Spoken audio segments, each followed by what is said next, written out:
Hormuz అంశంలో వెంటనే ఒప్పందం చేసుకోకపోతే ఇరాన్ మొత్తం ఒక్క రాత్రిలోనే తుడిచిపెట్టుకుపోతుందని అమెరికా అధ్యక్షుడు ట్రంప్ తీవ్ర హెచ్చరికలు చేశారు. ఆ రాత్రి బహుశా మంగళవారం రాత్రే కావచ్చని వ్యాఖ్యానించారు. ఇరాన్ భూభాగంలో అమెరికా సైన్యం చేపట్టిన అత్యంత క్లిష్టమైన రెస్క్యూ ఆపరేషన్ విజయంపై ట్రంప్ హర్షం వ్యక్తం చేశారు.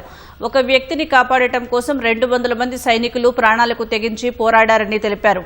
అటు 45 రోజుల కాల్పుల విరమణ ప్రతిపాదనను ఇరాన్ తిరస్కరించింది. యుద్ధానికి శాశ్వత ముగింపు కోరుకుంటున్నట్లు తెలిపింది.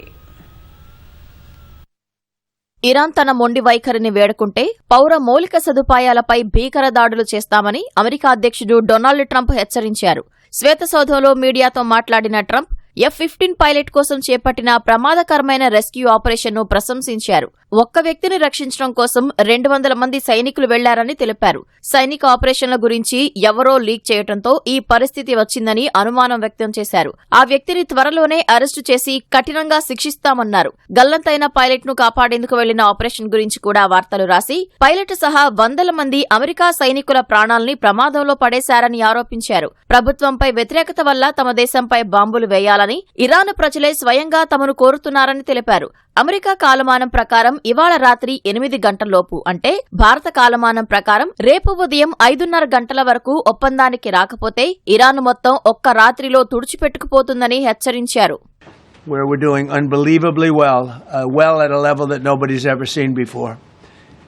The entire country can be taken out in one night, and that night might be tomorrow night.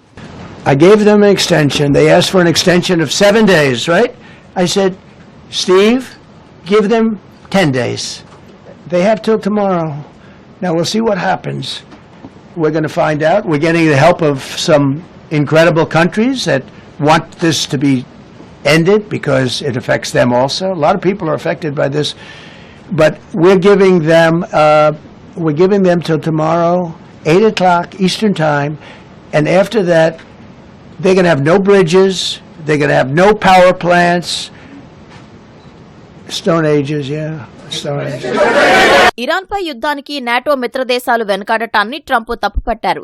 దక్షిణ కొరియా, ఆస్ట్రేలియా, జపాన్ వంటి దేశాలు సహాయం చేయలేదంటూ మండిపడ్డారు. ఉత్తర కొరియా నుంచి రక్షించడానికి జపాన్లో 50,000 మందిని, దక్షిణ కొరియాలో 45,000 మంది సైనికులను అమెరికా మోహరించిందని వివరించారు. మరోవైపు మధ్యవర్తులు ప్రతిపాదించిన 45 రోజుల కాల్పుల విరమణ ఒప్పందాన్ని ఇరాన్ తిరస్కరించింది. యుద్ధానికి శాశ్వత ముగింపును మాత్రమే తాము కోరుకుంటున్నామని, మళ్లీ దాడులు జరగవనే గ్యారంటీ ఉంటేనే ఒప్పందం కుదుర్చుకుంటామని ఇరాన్ స్పష్టం చేసింది. గతంలో చర్చలు జరుగుతున్న సమయంలోనే అమెరికా 2 సార్లు దాడులు చేయడంతో ట్రంప్పై తమకు నమ్మకం పోయిందని తెలిపింది. ఈ విషయాన్ని పాకిస్తాన్ ద్వారా అమెరికాకు తెలియజేసింది. ఈ సందర్భంగా 10 డిమాండ్లను అమెరికా ముందు ఉంచినట్లు తెలుస్తోంది.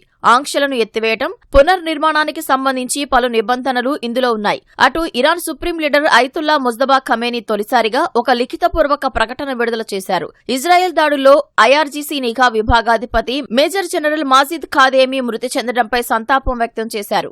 దేశం కోసం ప్రాణాలర్పించిన యోధుల సరసన ఖాదేమీ చేరారని, ఇలాంటి దాడులు ఇరాన్ దళాల స్థైర్యాన్ని దెబ్బతీయలేవని ఖమేనీ పేర్కొన్నారు.